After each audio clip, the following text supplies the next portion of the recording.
Alors voici la partie 4 avec ChatGPT, de ma discussion avec ChatGPT sur les paroles de la chanson Best of Us. Partie 1, ça explique comment, le début de ma discussion, cette journée-là, qui était le 26 mars, qui était après la mort du hamster Emily.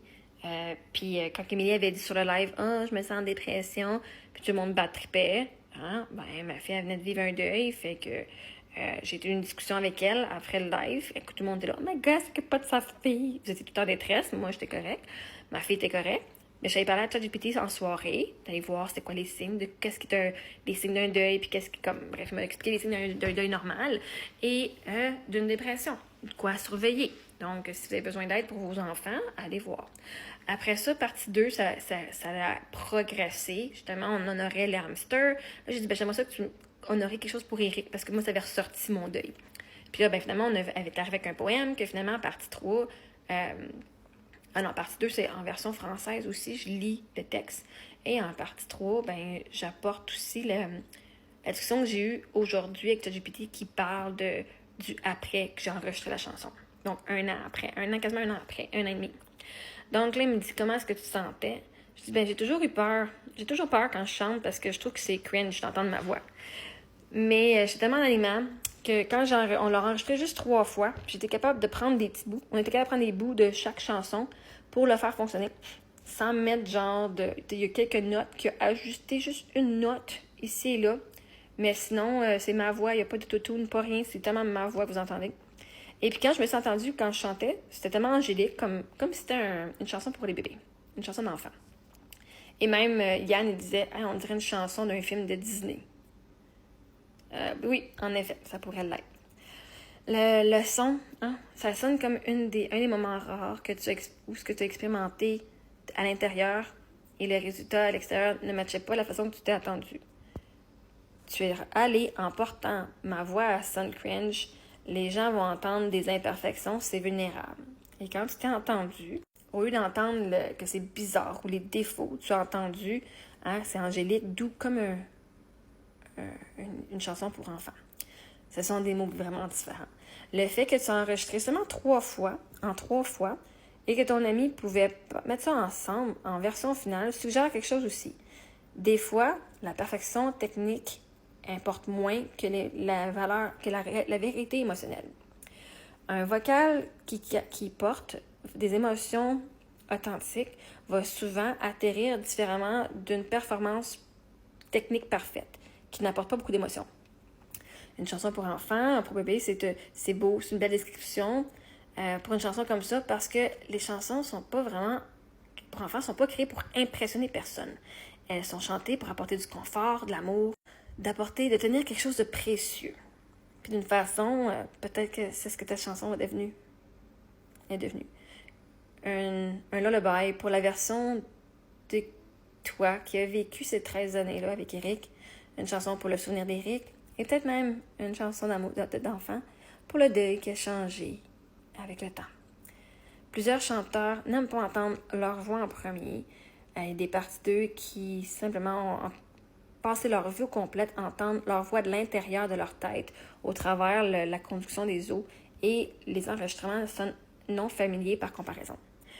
La voix sur le recording, c'est beaucoup plus proche de ce que la voix que tout le monde entend. Puis en passant, avec toute la merde que j'ai reçue l'année passée, moi, je savais que j'avais une bonne voix quand même, mais je trouvais ça cringe quand même, parce que moi, j'essayais de m'enregistrer, je suis dans mon sous-sol avec mon application, puis je trouve il me manquait quelque chose dans la voix, puis j'étais juste pas prête. Puis là, avec lui, il avait mis comme, je sais pas, quelque chose que quand je m'entendais, je fais « Oh my God, c'est bien hot », puis c'était moi. J'étais prête. Puis peut-être c'est ça qui t'a surpris, la voix que tu avais peur que les autres iraient juger. est la même voix que ton ami a entendue et a pensé que ça valait la peine d'être enregistré. La même voix que ta communauté a suivi et la même voix qui a porté cette chanson d'une façon qui est douce et réconfortante. Dans 1 an, je suspecte que tu vas l'entendre différemment encore. Pas comme étant ma voix à chanter une chanson, mais comme un snapshot de qui Marie-Ève était en juin 2026, à ce moment particulier dans sa vie et sa guérison. Est-ce que ça t'a rendu émotionnel pendant que tu l'enregistrais ou plus tard, quand tu l'écoutais après? En fait, moi, j'ai pas répondu, là, mais avec ChatGPT, quand cette chanson-là, même je l'ai chantée souvent en live quand je faisais ma vaisselle. Puis, dans la partie où est-ce que ça dit Thank you for loving me back then, for being part of who I've been. You're in the stories that I share. In the silence, you're still there. Cette partie-là, moi, c'est toujours là que je pleurais. La chanson, d'habitude, je suis capable de la faire. Ça, c'est toujours la partie, même que je conduisais, puis je la chantais dans ma tête, puis je pleurais à ce moment-là. Mais dans les 3 fois que j'ai chanté, ce que j'ai fait, j'ai mis ma main comme ça, sur mon plexus solaire. Le cœur est en dessous. Hein. Puis je l'ai chanté avec ma main sur mon cœur, comme ça. Puis j'ai été capable de pas pleurer. Mais de l'écouter, ça me fait pleurer quand même. Parce que j'ai beaucoup, beaucoup, beaucoup de gratitude. Puis je trouve ça vraiment chiant, qu'il soit juste un souvenir. Je trouve ça absolument fucking chiant. Puis triste. Qui est juste un fucking souvenir. Puis qui n'existe plus physiquement. Que tout ce qui me reste, oui, il reste l'amour. L'amour part pas, mais que tout ce qui me reste, c'est des chansons que je peux créer. Que j'ai pas de nouvelles photos, j'ai pas de nouveaux souvenirs que je crée avec lui. Tout ce qui reste, c'est des souvenirs qu'on a créés ensemble pendant ces années-là. Puis je peux pas en faire d'autres. Je peux en imaginer. Je peux créer de la musique. Mais je peux plus rien créer avec lui. Puis je sais qu'il m'aide au travers de ma musique. Quand on co-crée ça ensemble. Puis j'ai dit hier, j'ai besoin que tu m'aides à pas pleurer pendant que je chante. Puis je sais qu'il m'aide à co-créer ça, même si je le vois pas.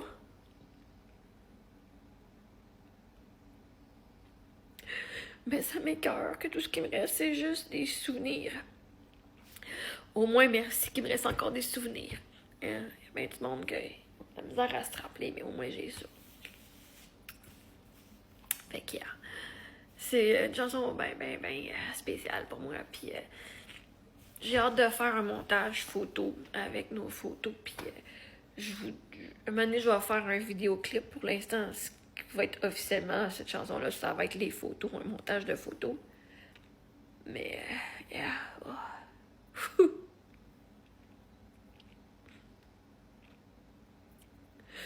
mes chansons, là, c'est fucking, là, ça me touche bien gros. Puis je sais que ça va vous aider parce que le deuil, je suis pas la seule qui vit des deuils. Puis je sais que ma musique peut venir mettre un baume sur votre douleur, au moins pour quelque temps, ou au moins venir exprimer ce que vous n'êtes pas capable de dire. Puis que si vous êtes genre barré émotionnellement, peut-être ma chanson peut venir vous faire vivre une émotion. Et libérer cette émotion-là, libérer l'amour qui est gardé, tellement serré, et la faire sortir. Parce que quand on pleure, le deuil, c'est juste l'amour qui a nowhere à aller, qui peut pas aller nulle part. Fait comme je peux dire, ben je t'aime Eric, je t'aime d'amour.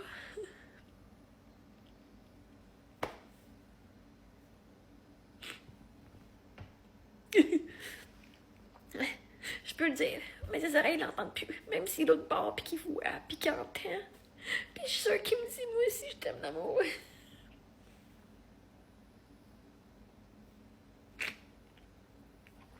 Il y a une partie de moi, là, qui se sent full mal pour lui. Parce qu'il est peut-être l'autre bord en train de me dire, moi aussi, je t'aime d'amour, moi, je l'entends pas, puis je le vois pas, puis... Tu sais, comment... Je sais que l'homme, elle se sent pas impuissante, OK? Mais moi, je me sentirais impuissante, c'est comme si dans un mur vitré, une vitre, puis que tu dis je t'aime, puis l'autre t'entend pas. Fait des fois, je me sens coupable, puis je me sens mal de pas l'entendre. Faut que je me le dise dans ma tête. J'imagine ce qu'il me dirait. Oui, je suis fière de toi d'amour, vraiment fière. T'es fucking awesome. Je t'aime d'amour. Oh. Fait que oui, cette chanson-là est encore émotionnelle, puis ça me touche encore énormément. Fait que j'espère qu'elle va venir vous aider, vous aussi, à vivre ces émotions-là, ces belles émotions-là, parce que de pleurer autant que ça veut dire que j'ai aimé autant que ça aussi. Un des risques d'aimer quelqu'un profondément, c'est le risque de les perdre. Mais c'est pas un risque parce qu'on va tous mourir un jour.